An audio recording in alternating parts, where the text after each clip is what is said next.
Hi friends, welcome to Lakshmi కథల హరివిల్లు. మనం ఒక చిన్న కథ చెప్పుకుందామండి. వ్యక్తి వికాసం. త్రిధాముడు అనే ముని తన శిష్యుడు సౌశీల్యుడితో లోక సంచారం చేస్తూ రంగాపురం గ్రామం చేరుకున్నాడు. ఆ సమయంలో రచ్చబండ దగ్గర ఊళ్ళో జనం పోగై ఉన్నారు. గురు శిష్యులిద్దరూ అక్కడికి చేరుకున్నారు. ఒక నెయ్యి వర్తకుడు చుట్టూ పక్కల గ్రామాల్లో కల్తీ నెయ్యి అమ్ముతూ ఎంతోమందిని అనారోగ్యం పాలు చేశాడనే అభియోగం రుజువు కావడంతో అతడిపై గ్రామ పెద్ద తీర్పు చెప్పి శిక్షను అమలు చేస్తున్నాడు. తీర్పు ప్రకారం వ్యాపారికి 3 రకాల శిక్షలు విధించి వాటిలో ఏదో ఒక శిక్షను ఎంచుకునే అవకాశం అతడికే ఇచ్చారు. అతడికి విధించిన శిక్షలు ఏమిటంటే, అతడు అమ్ముతున్న కల్తీ నెయ్యిని ఒకేసారి 5 సేర్లు తినాలి, లేదు 100 కొరడా దెబ్బలు తినాలి, లేదా 100 వరహాలు జరిమానా చెల్లించాలి. నేరస్తుడైన నెయ్యి వ్యాపారి మొదట 5 సేర్ల నెయ్యిని తినే శిక్షను ఎంచుకుని తినసాగాడు. అతి కష్టం మీద 1 సేరు నెయ్యి లాగించిన వ్యాపారి ఇక తన వల్ల కాదని రెండో శిక్షగా 100 కొరడా దెబ్బలు తినడానికి ఒప్పుకున్నాడు. అయితే 10 కొరడా దెబ్బలు తినగానే ప్రాణం పోయినంత పనైంది. గత్యంతరం లేక మూడో శిక్షగా ఆ వ్యాపారి జేబులో నుంచి 100 వరహాలు తీసి జరిమానా చెల్లించి ఇంటిదారి పట్టాడు. సౌశీల్యుడు గురువుతో ఏ శిక్ష విధించాలో నేరస్తుడినే కోరుకొమ్మని చెప్పిన గ్రామ పెద్ద తీర్పు చాలా వింతగా ఉంది అన్నాడు. త్రిధాముడు నవ్వి, శిక్ష అనేది నేరస్తుడిలో ముందు పశ్చాత్తాపం కలిగించిన తరువాత ఆ నేరాన్ని ప్రోత్సహించిన చెడుగుణాన్ని సమూలంగా తుడిచివేయగలగాలి.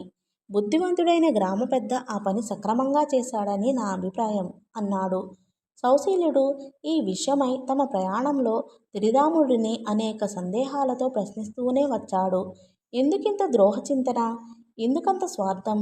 ఆ వ్యాపారి కల్తీ చేయడానికి బదులు వ్యాపారంలో తన కష్టానికి తగిన లాభం కలుగుని గిట్టుబాటు ధర చెప్పి వస్తువులు అమ్ముకోవచ్చు కదా అన్నాడు. త్రిధాముడు నవ్వి, సుఖానికి అలవాటు పడుతున్న మనిషి కష్టపడకుండా సుఖపడే మార్గాలను అన్వేషిస్తున్నాడు. రాత్రికి రాత్రే కోటికి పడగలెత్తాలని అడ్డదారులు వెతుకుతున్నాడు అన్నాడు. దీనికి కారణం ఏమిటి? ఈ పరిణామానికి బాధ్యులెవరు? సౌశీల్యుడు కుతూహలంగా అడిగాడు. ఒకడు తనకు తోచిన రీతిలో మరొకడిని మోసం చేస్తాడు. దాన్ని గుర్తించిన వాడు వాడిని నిలదీయడం పోయి మరొకడిని మోసం చేస్తున్నాడు. మోసం అనేది చాలీ చాలని దుప్పటి. ముఖం కప్పుకుంటే కాళ్ళు, కాళ్ళు కప్పుకుంటే ముఖం కనబడతాయి. ఇలా మోసం అనేది బహిరంగ రహస్యమైపోయి మోసం చేయడం సర్వసాధారణమైపోయింది అన్నాడు. ఈ రుగ్మత బారి నుండి మనిషిని కాపాడే మార్గమే లేదా అని శిష్యుడనే మాటకు త్రిధాముడు, ఉంది, సందర్భం వచ్చినప్పుడు విపులంగా చెబుతాను అన్నాడు. కొంతకాలం తరువాత గురు శిష్యులిద్దరూ తమ ప్రయాణంలో భాగంగా ఒక ఊరు చేరి ఊరి చివరన ఉన్న చింతతోపులో విశ్రమించారు. ఆ పక్కనే ఒక పాఠశాల. ఒక ఉపాధ్యాయుడు విద్యార్థులను చెట్ల కింద కూర్చోబెట్టి వాళ్లకు గణితం బోధిస్తున్నాడు. ఒక పాల వ్యాపారి గ్రామంలో 1 సేరు పాలను 4 వరహాలకు కొని నగరానికి తీసుకుపోయి సేరు 6 వరహాల చొప్పున అమ్మితే ఎంత లాభం వస్తుంది? సేరుకు 2 వరహాలు లాభం. 2 క్షణాల్లో పిల్లలు ముక్తకంఠంతో చెప్పారు. ఆ లెక్కన వ్యాపారి గ్రామంలో 10 సేర్ల పాలను కొని అందులో 4 సేర్ల నీళ్లను కలిపి అమ్మితే ఎంత లాభం వస్తుంది? ఉపాధ్యాయుడు మళ్ళీ అడిగాడు. పిల్లలు ఆ లెక్క చేయడానికి ఆలోచనలో పడ్డారు. త్రిధాముడు సౌశీల్యుడి వంక చూస్తూ, ఈ పిల్లలు రేపటి ప్రపంచానికి వారసులు. రేపతను తమ తోటివాడిని ఎలా మోసం చేయాలో తరగతి గదిలో బహిరంగంగా నేర్చుకుంటున్నారు. 4 వరహాల పాలను 6 వరహాలకు అమ్మితే 2 వరహాల లాభం. ఇంతవరకు బాగానే ఉంది. కానీ అందులో నీళ్లు కలిపి అమ్మితే ఎంత లాభం వస్తుందనే ప్రశ్నతో పిల్లవాడి మనసు మరింత వేగంగా ఆలోచించి పదును పడుతుంది.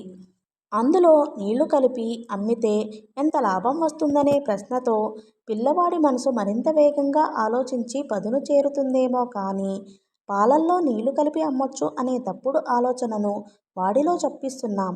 పసితనంలో గ్రహణ శక్తి ఎక్కువగా ఉండే పిల్లలు ఏదైనా వెంటనే నేర్చేసుకుంటారు. పెద్దల నుంచి పిల్లలు అవసరానికి అబద్ధాలాడటం నేర్చుకుంటారు. ఇంటా బయట చివరికి బడిలో కూడా మోసమే నేర్చుకుంటున్నారు.